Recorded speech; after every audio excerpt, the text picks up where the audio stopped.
मेरे channel education classes में आप सबका बहुत बहुत स्वागत है। दोस्तों, अगर आपको मेरी वीडियोज अच्छी लगती हैं तो इन्हें लाइक जरूर कीजिएगा और मेरे चैनल को सब्सक्राइब कीजिएगा। आप जैसे ही चैनल को सब्सक्राइब करेंगे साथ में एक छोटा सा बेल आइकन आएगा, उसे जरूर प्रेस कीजिएगा ताकि आपको मेरी हर वीडियो का नोटिफिकेशन मिल सके। और हाँ, अगर आपका कोई क्वेश्चन या क्वेरीज है तो प्लीज़ मुझे कमेंट बॉक्स में ज़रूर लिखिएगा। मैं आपके सभी कमेंट्स पढ़ती हूँ और आपके कमेंट्स मुझे बहुत मोटिवेट करते हैं।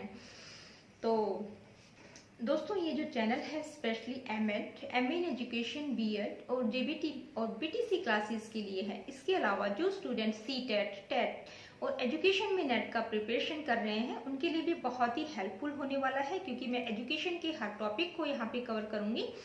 तो अब देरी किस बात की, जल्दी से चैनल को सब्सक्राइब कर लीजिए। और अब स्टार्ट करते हैं आज का टॉपिक। दोस्तों, आज का हमारा टॉपिक है nature and characteristics of creativity, यानी कि सृजनात्मकता की प्रकृति और उसकी विशेषताएं क्या होती हैं। देखिए दोस्तों, हम क्रिएटिविटी का टॉपिक कर रहे हैं। क्रिएटिविटी में हम कॉन्सेप्ट कर चुके हैं, उसके बाद हमने कंपोनेंट्स ऑफ क्रिएटिविटी किया और आज हम करेंगे nature and characteristics of creativity. तो आइए स्टार्ट करते हैं आज की इस वीडियो को, nature and characteristics of creativity. तो आइए देखते हैं nature of creativity and characteristics of creativity. देखिए, कई बार नेचर पूछ लिया जाता है, यानी कि सृजनात्मकता की प्रकृति कैसी होती है। कई बार बोल दिया जाता है कि उसकी करैक्टरिस्टिक्स या विशेषताएं क्या होती हैं। तो दोनों एक ही चीज़ हैं। तो आइए स्टार्ट करते हैं।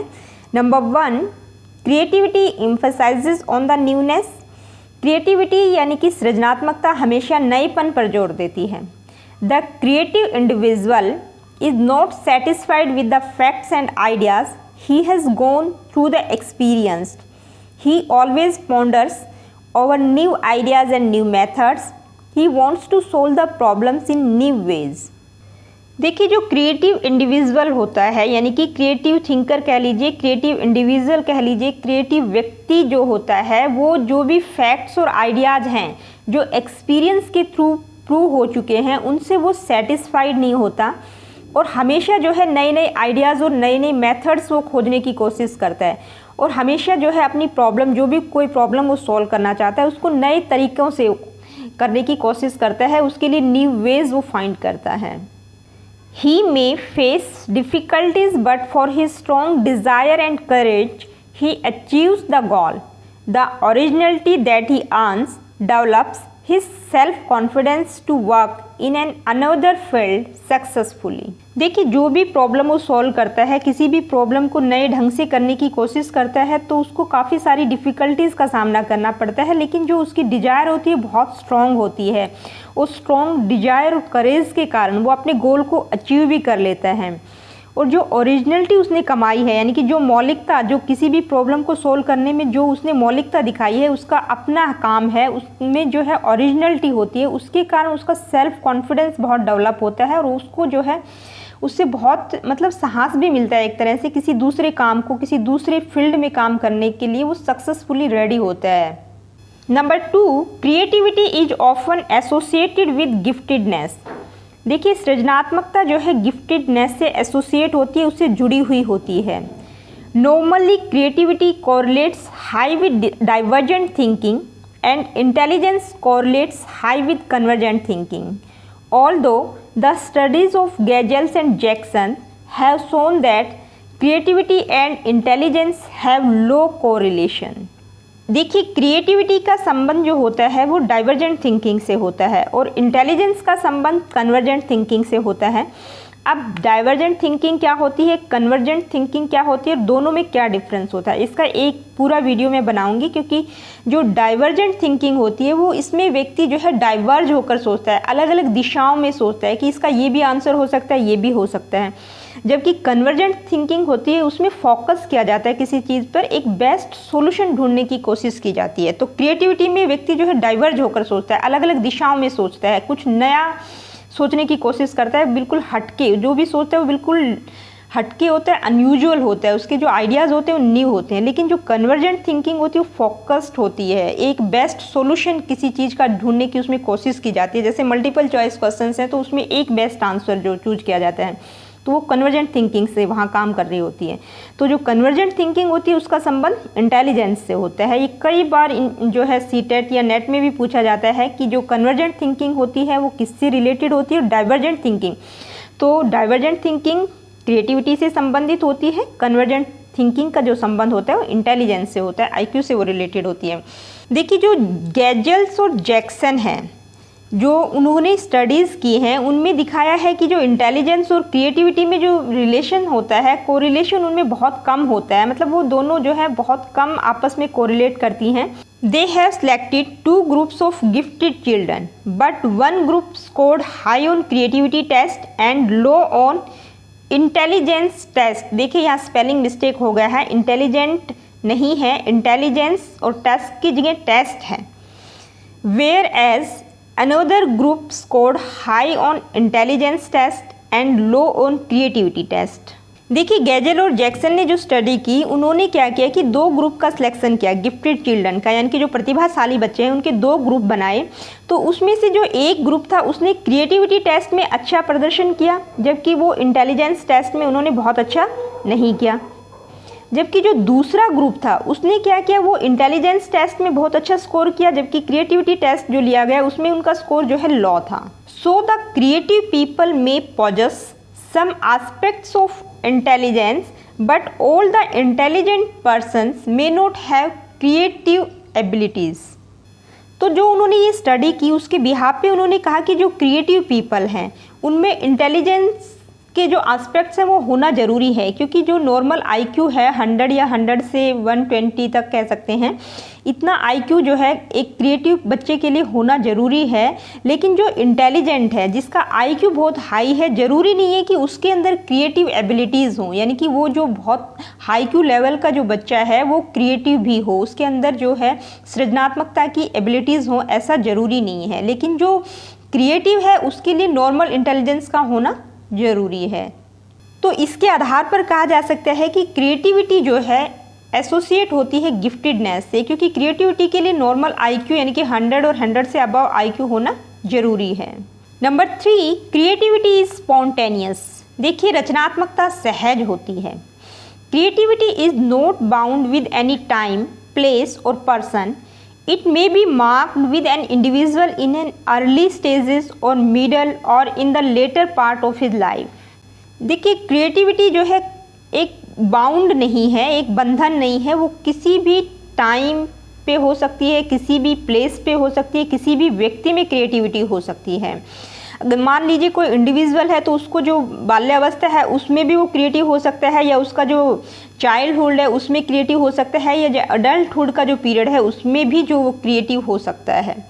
Creativity is only a flash of insight that comes to the mind of the individual and needs the media for its expression. Creativity एक फ्लैश की तरह होती है, यानी कि एक सूझ, जैसे ही व्यक्ति के माइंड में एकदम इंसाइट पैदा होती है, कोई सूझ पैदा होती है, तो उस टाइम जो है उसकी क्रिएटिविटी उभर कर आती है, और उस टाइम उसको जो है अपने विचारों को अभिव्यक्त करने के लिए एक मीडिया, एक माध्यम की ज़रूरत होती है, ताकि वो अपने जो क्रिएटिव आइडियाज़ हैं, क्रिएटिव जो उसके विचार हैं, उनको वो अभिव्यक्त कर सके। Number 4, creativity is a special aptitude. देखिए रचनात्मकता एक विशेष एप्टीट्यूड यानी कि विशेष योग्यता है। Just like musical aptitude, creativity is a special aptitude. Each individual is a creative one if he is properly nourished and guided with the right type of education and training. The creative talents, creative देखिए यहाँ फिर spelling mistake हो गया है, creative talents will come out to take shape without any hindrance. देखिए सृजनात्मकता भी एक स्पेशल एप्टीट्यूड है, एक विशेष योग्यता है। जैसे म्यूजिकल एक स्पेशल एप्टीट्यूड है, उसी तरह क्रिएटिविटी भी एक स्पेशल एप्टीट्यूड है, यानी कि एक विशेष योग्यता है। और हर इंडिविजुअल जो है क्रिएटिव होता है, किसी भी फील्ड में वो हो सकता है, अगर उसको प्रॉपरली नरिश किया जाए, उसको गाइड किया जाए, प्रॉपर एजुकेशन और ट्रेनिंग उसको दी जाए, तो जो उसका क्रिएटिव टैलेंट होता है वो बाहर आता है, बिना किसी बाधाओं के वो बाहर आ जाता है, उसको वो दिखाई देता है। जो भी क्रिएटिविटी किसी व्यक्ति के अंदर होती है वो दिखाई देती है। Number 5, creativity is novel to society and individual. देखिए सृजनात्मकता जो है समाज और सोसाइटी और इंडिविजुअल, समाज और व्यक्ति के लिए एक नॉवल की तरह होती है, एक उपन्यास की तरह होती है। A creative individual through his inventions and discoveries brings necessary changes in the pattern of social living culture, thoughts and religion. He gets immense pleasure and feels happy due to his worthy contribution for the human race. देखिए creativity उपन्यास की तरह क्यों है, जैसे एक novel के द्वारा किसी समाज में जो है काफ़ी बड़ा चेंजेज आ सकता है। किसी का अगर बहुत ही अच्छा नॉवल है तो समाज में बहुत सारे चेंजेज ले आता है। तो इसी प्रकार से जो एक क्रिएटिव इंडिविजुअल है वो अपने इन्वेंशन और डिस्कवरीज के द्वारा जो है समाज, कल्चर, थॉट्स, लोगों के जो थॉट्स होते हैं या जो भी धार्मिक प्रवृत्ति होती है उनमें वो काफ़ी चेंजेस ले आता है। और ऐसा करने से उसको जो है बहुत प्लेजर महसूस होता है, बहुत खुशी महसूस होता है, ताकि क्योंकि उसने जो वर्दी कंट्रीब्यूशन दिया है समाज में तो उसके कारण उसको जो है बहुत खुशी महसूस होती है। Number 6, creativity is expressed in many ways, यानी कि रचनात्मकता कई तरीकों से व्यक्त की जाती है। As society is changing with the pace of the time, the new creative ideas are focused in different ways. The people may manifest their creative talents through painting, music, dance, sculpture, poems, stories, drama, social leadership, business and other professions. देखिए जैसे समय समय के साथ society में changes आ रहा है तो लोगों के जो क्रिएटिव आइडियाज़ हैं वो भी अलग अलग क्षेत्रों में उभर कर आ रहे हैं। यानी कि जैसे कोई पेंटिंग के फील्ड में अच्छा है, कोई म्यूजिक में, डांस में, स्कल्पचर में, यानी कि मूर्तिकार है, कोई पोएम बहुत अच्छी लिखता है, स्टोरीज़ बहुत अच्छी लिखता है, कोई ड्रामा के फील्ड में बहुत अच्छा है या लीडरशिप में बहुत अच्छा है, बिजनेस में बहुत अच्छा है। तो अगर आप देखना चाहें तो जैसे यूट्यूब से ही आप एक एग्जाम्पल बहुत बड़ा है, यूट्यूब भी एक बहुत बड़ा एग्जाम्पल है कि जैसे अगर आप पेंटिंग की वीडियो निकालना चाहें तो आपको हज़ारों की संख्या में पेंटिंग की वीडियोस मिल जाएंगी। तो वहाँ लोगों की क्रिएटिविटी वहाँ दिखाई देती है। तो म्यूज़िक से रिलेटेड वीडियोस अलग से मिल जाएंगी, डांस से रिलेटेड अलग। तो इस तरह से जो है क्रिएटिविटी जो है अलग अलग क्षेत्रों में उभर कर आ रही है। क्रिएटिविटी जो है अलग अलग क्षेत्रों में व्यक्त की जा सकती है, मतलब अलग अलग वेज में एक्सप्रेस किया जा सकता है इसको। Even the scientific inventions and discoveries have extended the area of creativity in enormous ways. देखिए केवल इतना ही नहीं, जबकि जो साइंटिफिक इन्वेंशंस हैं यानी कि जो वैज्ञानिक आविष्कार और डिस्कवरीज हैं वो भी क्रिएटिविटी के फील्ड में काफ़ी एरियाज़ को एक्सटेंड कर रही हैं, काफ़ी बड़े लेवल पे बढ़ावा दे रही हैं क्रिएटिविटी को। Number 7, creativity can be measured. देखिए क्रिएटिविटी का मेजरमेंट किया जा सकता है, उसको मापा जा सकता है। Creativity is a trait of personality, it can be measured through test of creativity. In order to test the creativity aptitude of the primary and secondary school students, Torrance test can be used. Some traits like originality, fluency, flexibility and elaboration can be measured with Torrance test of verbal and figural activities. देखिए सृजनात्मकता यानी कि creativity जो है personality का ही एक trait है, यानी कि व्यक्तित्व का एक गुण है। इसका मेजरमेंट किया जा सकता है। इसका मेजरमेंट करने के लिए जो है टॉरेंस टेस्ट, इसके अलावा एक बाकर मेहंदी टेस्ट है, वो भी क्रिएटिविटी से रिलेटेड है। तो जो टॉरेंस टेस्ट है उसके द्वारा जो प्राइमरी और सेकेंडरी स्कूल के बच्चों का अगर क्रिएटिविटी एप्टीट्यूड मेज़र करना है तो उसका यूज किया जा सकता है। इसके अलावा जो कुछ अलग ट्रेट्स है यानी कि जो क्रिएटिविटी के मेन कंपोनेंट्स है, क्रिएटिविटी के कौन कौन से मेन कंपोनेंट्स हैं, ओरिजिनलिटी, फ्लुएंसी एंड फ्लेक्सिबिलिटी और एलेब्रेशन। तो इन मेन ट्रेट्स का भी मेजरमेंट टॉरेंस टेस्ट के द्वारा किया जा सकता है। उसका जो वर्बल और फिगरल एक्टिविटीज़ हैं उनको टॉरेंस टेस्ट के द्वारा मेजर किया जा सकता है, यानी कि उसका मौखिक और जो शाब्दिक एक्टिविटीज़ हैं इसका मेजरमेंट जो है जो क्रिएटिविटी का टॉरेंस टेस्ट है बनाया गया है। टॉरेंस जो एक साइकोलॉजिस्ट है उन्होंने इस टेस्ट को बनाया है, तो उसके द्वारा इसका क्रिएटिविटी का मेजरमेंट किया जा सकता है। इसके अलावा बाकर मेहंदी का टेस्ट भी बहुत इंपॉर्टेंट है क्रिएटिविटी का मेजरमेंट करने के लिए। Number 8, creativity is both a product and a process. देखिए रचनात्मकता एक प्रोडक्ट भी है यानी कि एक उत्पाद भी और एक प्रोसेस, एक प्रक्रिया भी है। कैसे है आइए देखते हैं। Without product there is no creativity, the product follows the process also. देखिए, बिना किसी उत्पाद यानी कि बिना किसी प्रोडक्शन की क्रिएटिविटी का पता नहीं चलता। क्यों नहीं पता चलता? मान लीजिए आप इमेजिनेटिव हैं, आप काल्पनिक हैं, आपके दिमाग में बहुत सारे नए नए आइडियाज़ आ रहे हैं, लेकिन आप उन आइडियाज़ को रियल में बदलने की कोशिश नहीं कर रहे हैं, उनको ग्राउंड लेवल पर नहीं लेके आ रहे हैं, उनको प्रूव नहीं कर रहे हैं, तो आप इमेजिनेटिव हैं, आप क्रिएटिव नहीं हैं। क्यों? क्योंकि आपके दिमाग में आइडियाज़ हैं, आपने उनसे कुछ बनाया नहीं, कुछ शो नहीं किया, कुछ रियल में बनाने की कोशिश नहीं की। तो कहा जा सकता है कि क्रिएटिविटी का तभी पता चलता है जब आप कुछ प्रोडक्ट करते हैं, कुछ उत्पाद बनाते हैं, तभी तो पता चलेगा कि आप क्रिएटिव हैं। अगर आप सोच रहे हैं, आप बना नहीं रहे हैं, तो आप इमेजिनेटिव हैं, आप क्रिएटिव नहीं हैं। और प्रोडक्ट बनाने के लिए एक प्रोसेस का फॉलो किया जाता है। मान लो कोई भी प्रोडक्ट अगर बनाया जाता है, उसका एक पूरा प्रोसेस होता है। A child develops a process to put on his own school dress and a musician selects his own process to compose an excellent combination of tuning for a song. और प्रोसेस कैसे? जैसे मान लीजिए एक बच्चा जब स्कूल जाता है, तो स्कूल उठने से लेके स्कूल जाने तक, अपना ड्रेसअप तक, उसको जो पूरा प्रोसेस होता है, कौन कौन से वो काम करता है। इसी तरह से अगर कोई म्यूजिशियन है, अगर वो कोई म्यूजिक कंपोज करता है अच्छी एक्सीलेंट ट्यून बनाने के लिए किसी सॉन्ग का, तो वो पूरा का पूरा उसका प्रोसेस होगा कि किस तरह से उसको कंपोज करना है। मान लीजिए कोई साइंटिस्ट है, वो किसी मशीन का इन्वेंट करता है, तो उसका पूरा प्रोसेस पहले उसके माइंड में होता है, तो उस प्रोसेस के आधार पर फिर वो उस प्रोडक्ट को लाता है। तो क्रिएटिविटी क्या है? प्रोडक्ट एंड प्रोसेस दोनों है। प्रोडक्ट नहीं होगा तो प्रोसेस भी नहीं होगा। Number 9, creativity involves divergent thinking, यानी कि क्रिएटिविटी सृजनात्मकता में जो है डाइवर्जेंट थिंकिंग इन्वॉल्व होती है। डाइवर्जेंट को हम हिंदी में कहते हैं अपसारी चिंतन, यानी कि व्यक्ति क्रिएटिविटी में डाइवर्ज होकर सोचता है। Divergent thinking is a very important aspect of creativity. It is also called as open thinking, where as convergent thinking is told as closed thinking. देखिए, पीछे भी आ चुका है ये पॉइंट कि क्रिएटिविटी का सीधा सीधा संबंध डाइवर्जेंट थिंकिंग से होता है। इसमें व्यक्ति जो है डाइवर्ज होकर सोचता है, दिशाओं में सोचता है, अलग अलग तरीके से सोचता है। जबकि जो कन्वर्जेंट थिंकिंग में जो है व्यक्ति जो है क्लोज थिंकिंग इसको कह सकते हैं, फोकस इसमें किया जाता है, एक के बेस्ट सॉल्यूशन इसमें ढूंढने की कोशिश की जाती है, तो इसको क्लोज थिंकिंग भी कहा जाता है। जो डाइवर्जेंट थिंकिंग होती है ओपन थिंकिंग होती है, क्योंकि उसमें जो है व्यक्ति के ऊपर किसी प्रकार का कोई बाउंडेशन नहीं होता, वो अलग अलग दिशाओं में सोचता है, एक ही क्वेश्चंस के बहुत सारे ऑप्शंस ढूंढने की कोशिश करता है। लेकिन जो क्लोज थिंकिंग यानी कि कन्वर्जेंट थिंकिंग है, वो क्लोज क्यों है? क्योंकि उसमें एक ऑप्शन आपको फाइंड आउट करना पड़ता है। 3-4 जो ऑप्शंस आपको दिए गए होते हैं, उनमें से एक आपको बेस्ट ऑप्शन चूज करना होता है।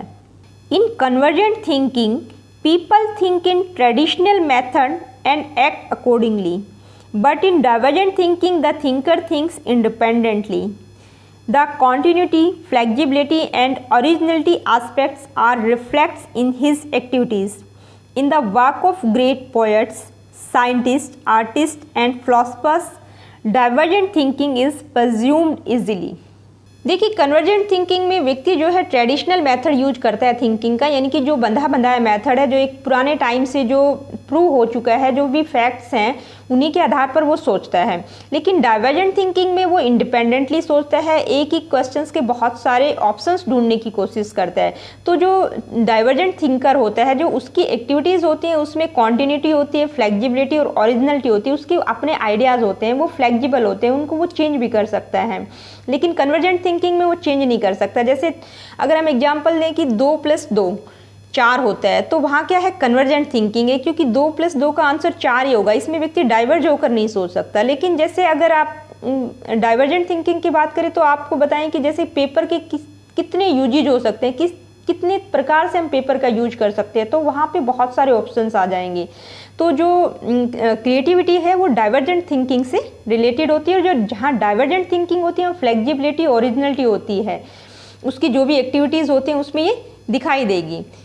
तो जो ग्रेट पोएट, साइंटिस्ट, आर्टिस्ट या फिलोसफर्स होते हैं, वो डाइवर्जेंट थिंकिंग को यूज करते हैं, यानी कि वो डाइवर्ज होकर सोचते हैं। किसी भी काम को करते टाइम वो अलग अलग दिशाओं में सोचते हैं, क्योंकि वो उनके अपने आइडियाज़ होते हैं। अगर कोई पोयम लिख रहा है, कोई पोएट है, कोई कवि है, तो उसके जो विचार होंगे वो उसके ओरिजिनल विचार होंगे, उनको वो चेंज भी कर सकते हैं। तो उसमें फ्लेक्सिबिलिटी होती है, फ्लुएंसी होती है। तो जो इस तरह के जो लोग होते हैं वो डाइवर्जेंट थिंकिंग का यूज करते हैं, डाइवर्ज होकर वो सोचते हैं। Number 10, creativity and achievement are not correlated. देखिए क्रिएटिविटी यानी कि सृजनात्मकता और अचीवमेंट, उपलब्धि जो करता है, जो भी व्यक्ति अचीव करता है, उसका आपस में ज़्यादा रिलेशन नहीं होता, वो आपस में कोरिलेट नहीं करते हैं। अ creative child may not show good achievements records in his school subjects. The child who is more involved in creative activities is not prone to his school examinations and performances in school activities. एक सृजनशील बच्चा जो है, जरूरी नहीं है कि उसके जो स्कूल सब्जेक्ट्स हैं उसमें उसका अचीवमेंट जो है बहुत अच्छा हो, उसका रिकॉर्ड बहुत अच्छा हो, क्योंकि जो बच्चा क्रिएटिव एक्टिविटीज़ में इन्वॉल्व होता है, ज़रूरी नहीं है वो स्कूल की एक्टिविटीज़ में भी बहुत अच्छा परफॉर्म कर सके, हो भी सकता है, लेकिन इसमें ज़्यादा रिलेशनशिप नहीं है, क्योंकि क्रिएटिविटी और अचीवमेंट दोनों अलग अलग चीज़ हैं। एक बच्चा स्कूल में बहुत अच्छा हो सकता है लेकिन क्रिएटिव नहीं है, लेकिन क्रिएटिव है, ज़रूरी नहीं है उसका अचीवमेंट बहुत अच्छा हो। Number 11, creativity includes dynamic thinking, यानी कि रचनात्मकता में डायनेमिक थिंकिंग यानी कि गतिशील सोच शामिल होती है। Creative people are well adjusted to the changing situations and are capable of giving their commands over the contemporary affairs. They take the risk and find the necessary solutions very soon.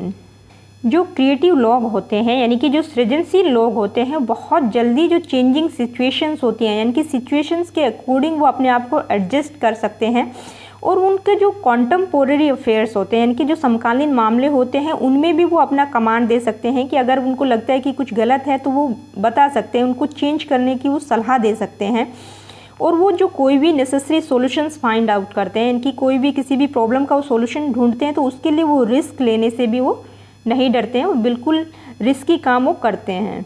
They are seasoned person to change their thinking frequently to find out innovative ideas and ideologies in a new domain.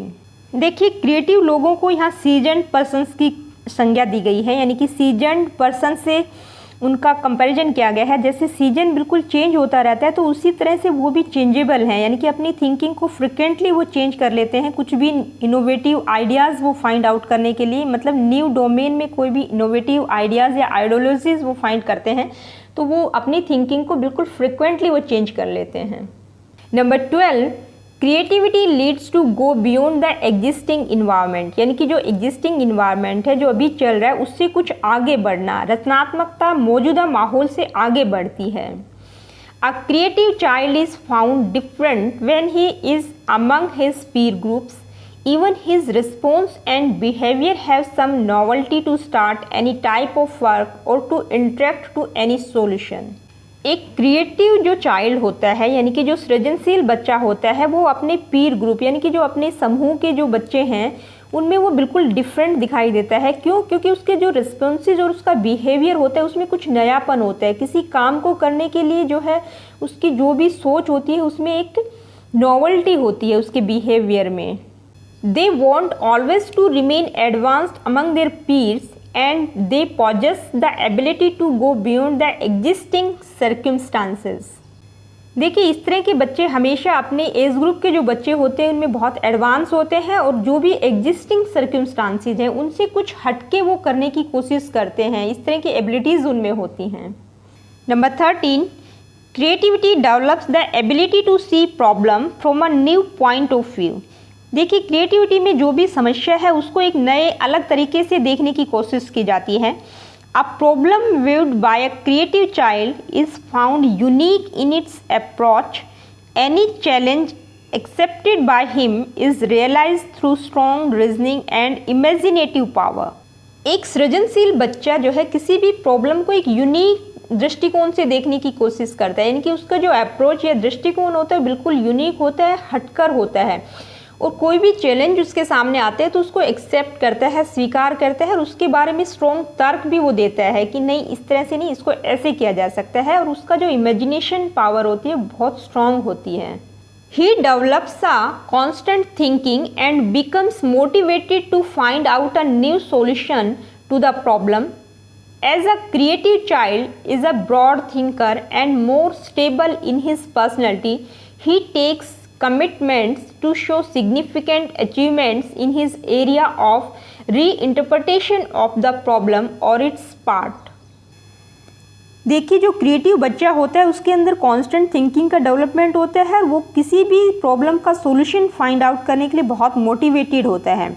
और जो creative child होता है broad thinker होता है, मतलब वो एक तरह से डाइवर्ज होकर सोचता है। और उसकी जो पर्सनैलिटी होती है बहुत स्टेबल होती है। क्यों? क्योंकि अगर कोई कमिटमेंट करता है तो वो जो भी अचीवमेंट होती है उसको सिग्निफिकेंटली प्रूव करता है, उसको दोबारा से उसकी पुनर्व्याख्या री इंटरप्रिटेशन उसको करके दिखाता है। यानी कि कोई प्रॉब्लम है और उसके पार्ट्स को अगर वो प्रूव करना चाहता है तो उसको सिग्निफिकेंटली वो प्रूव करता है, दोबारा से उसकी पुनर्व्याख्या भी वो उसको करके बताता है कि इसको ऐसे किया जा सकता है। तो दोस्तों, ये थी करैक्टरिस्टिक्स ऑफ क्रिएटिविटी, या आप नेचर कह लीजिए, करैक्टरिस्टिक्स कह लीजिए। इसको मैंने बहुत डिटेल में लिया है क्योंकि जो बीएड और एमएड के स्टूडेंट्स होते हैं उनको जो मटेरियल चाहिए होता है वो डिटेल में चाहिए होता है। आई होप आपको वीडियो अच्छी लगी होगी। तो फ्रेंड्स, आज के लेक्चर में इतना ही। अगली वीडियो में एक नए लेक्चर के साथ आपसे फिर मुलाकात होगी। और जाने से पहले एक बार फिर आपसे रिक्वेस्ट करना चाहूँगी कि अगर आपको मेरी वीडियोज अच्छी लगती हैं तो प्लीज़ इन्हें लाइक कीजिएगा और मेरे चैनल को सब्सक्राइब कीजिएगा।